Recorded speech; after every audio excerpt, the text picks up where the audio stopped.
Les amis les KT, je vous salue, j'espère que vous allez bien. On se retrouve pour parler du manga Boruto True Blue Vortex et aujourd'hui on va parler d'un personnage qui fait parler alors qu'il est absent depuis qu'on a eu l'omnipotence Suneda, depuis que ce pouvoir s'est exécuté et qu'il a eu pour effet d'inverser la situation de Kawaki avec celle de Boruto, avec en prime Boruto qui est considéré comme un criminel. On va parler du personnage d'Amado. On ne sait pas ce qui lui est arrivé depuis qu'il y a eu ces événements. On ne connaît pas son point de vue et on ne sait même pas s'il est affecté par le pouvoir d'Eda ou non. Déjà pour commencer, il y a quelque chose qu'il faut prendre en compte. Est-ce que Amado est toujours à Konoha? Parce qu'on l'a vu, enfin on ne l'a pas vu du coup, mais dans le chapitre 1 et dans le chapitre 2 de Boruto True Blue Vortex, Amado il est absent, tout comme à la fin de la première partie de Boruto. On ne sait pas si il a fait quelque chose de précis par rapport à ce qu'il s'est passé autour du personnage d'Eda concernant le personnage de Kawaki et concernant surtout le personnage de Boruto. Est-il toujours à Konoha celui-ci? Parce qu'il y a quelque chose qui est troublant dans le chapitre 1 et dans le chapitre 2. On voit Code attaquer Konoha avec son armée, et on voit quelques shinobi en train de défendre Konoha, notamment l'équipe 10, on voit Kawaki, on voit Imawari, et on voit Sarada prêter main forte aux autres shinobi. Mais on ne voit pas d'autres renforts. Alors, on ne voit pas Mitsuki, on ne voit pas les anciens shinobi appartenant à l'ancienne génération, et on ne voit pas Delta, le cyborg ou la cyborg, comme vous voulez, du personnage d'Amado. Donc, ce qui est plutôt troublant, c'est est-ce que Amado est toujours à Konoha pour le coup? Parce que normalement, on aurait dû voir Delta en train de défendre Konoha face à Code. C'est pour ça que Amado, de base, a reprogrammé Delta, pour qu'elle soit une alliée pour Konoha. Après, comme je l'ai évoqué, on ne voit pas tout le monde en train de défendre Konoha. Et c'est dommage, parce que la menace que représente Code et ses créatures, c'est quand même assez important. Ça méritait de mettre un petit peu plus de shinobi, un petit peu plus de personnes comme Delta en train de défendre Konoha. Peut-être que ça va arriver dans le chapitre 3, voire dans les prochains chapitres, pour justement nous montrer que cette menace est difficile à défendre par rapport à Konoha et ses shinobi, ainsi que d'autres personnages qui vont être présents pour la défense, notamment Amado et Delta. Ensuite, l'autre point que je voulais évoquer, alors on ne voit pas Delta pour l'instant en train de défendre Konoha, mais on ne voit surtout pas Amado en train d'élaborer une stratégie aux côtés de Shikamaru.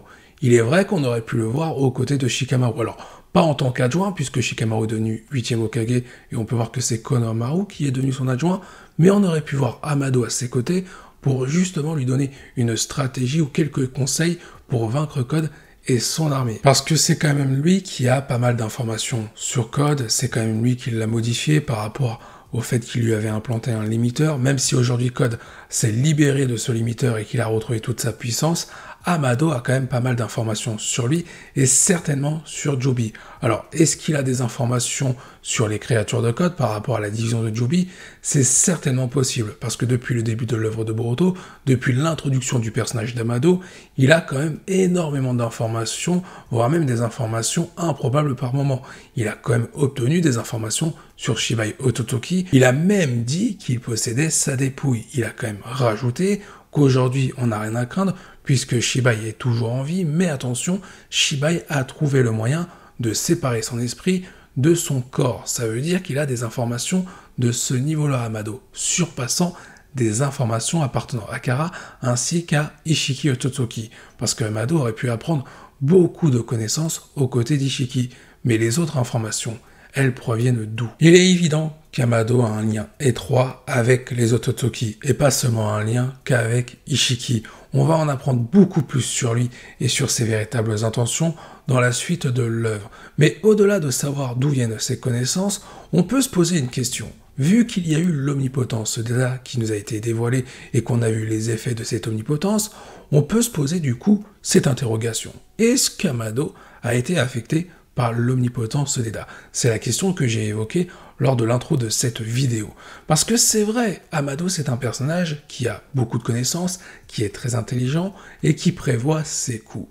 Il a modifié Code, il a modifié Daemon, il a modifié Eda, il est capable de créer des cyborgs comme Delta ou encore même comme Kajin Koji, il a des informations sur Shibai Ototoki, mais justement, s'il a été capable de faire de telles prouesses, ça veut dire qu'il a été au courant à un moment donné de l'omnipotence d'Eda, des capacités de celle-ci. S'il est au courant des capacités de Shibai et s'il a été capable de modifier Eda et qu'il connaissait, on va dire, sa dangerosité, ça veut dire qu'il était forcément au courant que celle-ci possédait l'omnipotence. Donc Amado aurait eu tout le temps pour se préparer à l'éventualité si un jour Eda activait l'omnipotence par rapport à Kawaki. Et ce qui est encore plus troublant, justement en parlant de Kawaki, Amado a besoin de Kawaki. Il n'a pas hésité à faire ses expériences sur lui pour atteindre ses objectifs, ramener sa fille à la vie.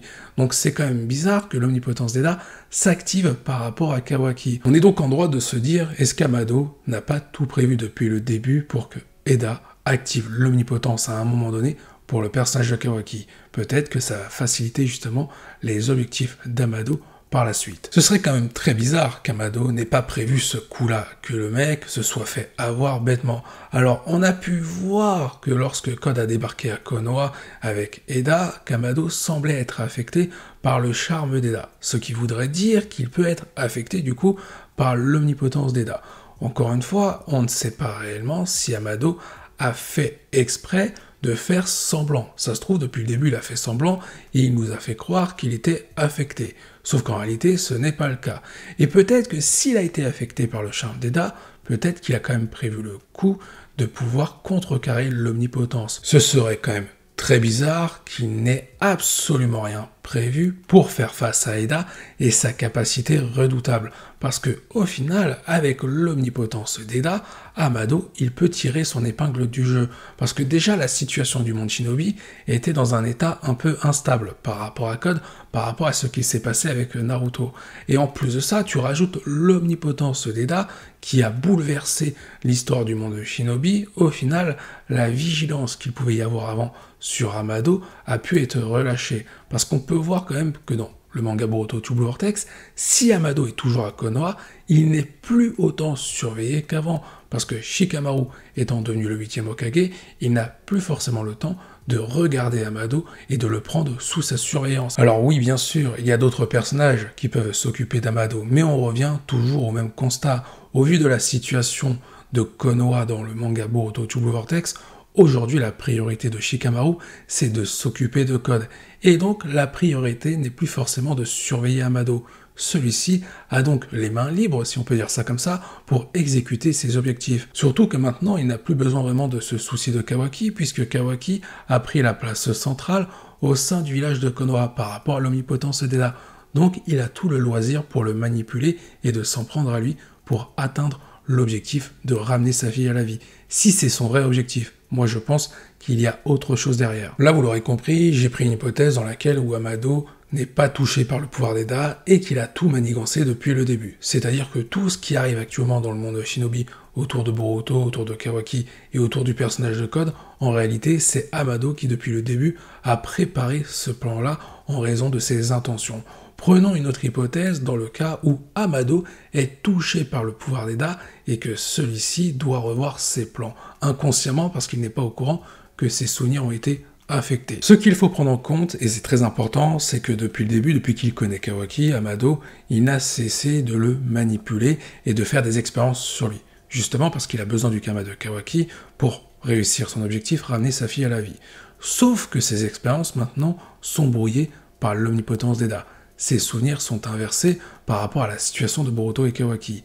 Il peut prendre comme cobaye Boruto et non plus Kawaki. Et c'est là que ça peut être intéressant d'un point de vue scénaristique. Vu que Boruto a quitté Konoha avant l'ellipse, notamment par rapport à la situation dans laquelle il s'est retrouvé à cause de l'omnipotence d'Eda, Boruto se retrouve désormais aux côtés de Sasuke en train de s'entraîner pour faire face à toutes les menaces à venir. Code ainsi que Kawaki. Ces deux personnages auraient pu être rejoints par Amado qui a quitté Konoha dans ses intérêts, puisque maintenant il prend Boruto comme son cobaye. Du coup, si cela arrive, ça pourrait être Amado qui a donné des informations à Boruto par rapport à Code et par rapport à son armée. Là vous allez me dire, mais comment Amado aurait pu avoir des informations sur ce qu'est en train de faire Code par rapport à son armée, sachant que Eda n'est plus à ses côtés. Le problème, c'est qu'encore une fois, je l'ai évoqué dans cette vidéo, Amado a beaucoup trop de connaissances et des connaissances dont on ne sait même pas où il les a obtenues. C'est quand même très bizarre. des connaissances sur Shibai, des connaissances pour modifier la Daemon. Je vais pas refaire la liste, mais voilà, je veux dire des connaissances sur ce que pourrait faire Jubi s'il était divisé par rapport à la menace qu'il pourrait y avoir sur le monde entier. En vrai, ça ne choquerait personne qu'Amado ait ce type de connaissances. Bien sûr, par la suite, dans l'œuvre, il faudra nous expliquer quel est le véritable rôle d'Amado et d'où viennent ces connaissances et l'intérêt du personnage, pourquoi il est autant mystérieux. Il y a aussi une autre hypothèse, on peut penser que durant l'ellipse, Amado aurait pu retrouver le contact de quelqu'un qu'il pensait mort, Kajin Koji. Et là, ça peut avoir beaucoup de sens scénaristiquement.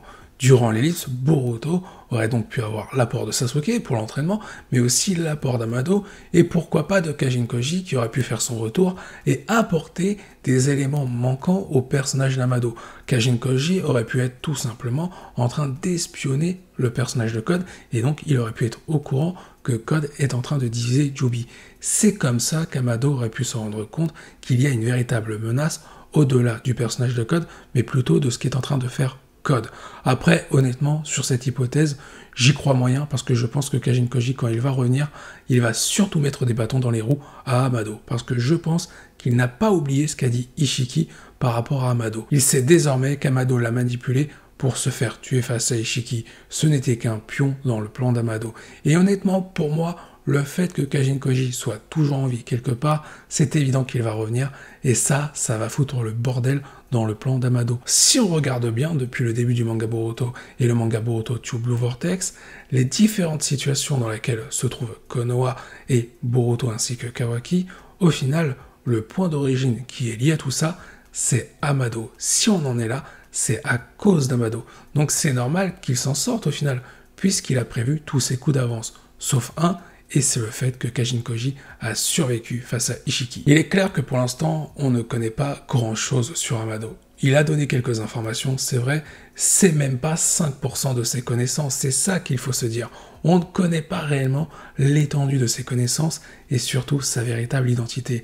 Est-ce que ça a été un réceptacle de Totoki? Est-ce que c'est toujours un réceptacle? Ou est-ce que c'est même un autre Totoki qui est caché à l'intérieur de ce corps? Est-ce que ça pourrait être Shibai qui a possédé le corps d'Amado, ce qui expliquerait les connaissances d'Amado. Ça reste à voir, il y a beaucoup de mystères autour d'Amado. Néanmoins, on peut être sûr d'une chose, de par ses actions, Amado est la véritable menace à l'heure actuelle dans le monde de Shinobi, parce que c'est à cause de ses actions que Konoha, Boruto et Kawaki se retrouvent face à différentes menaces. Sur ce, il est temps de se quitter là, n'hésitez pas à donner votre avis en commentaire, je vous dis à la prochaine, portez-vous bien, et n'oubliez pas que la volonté du KT soit avec vous.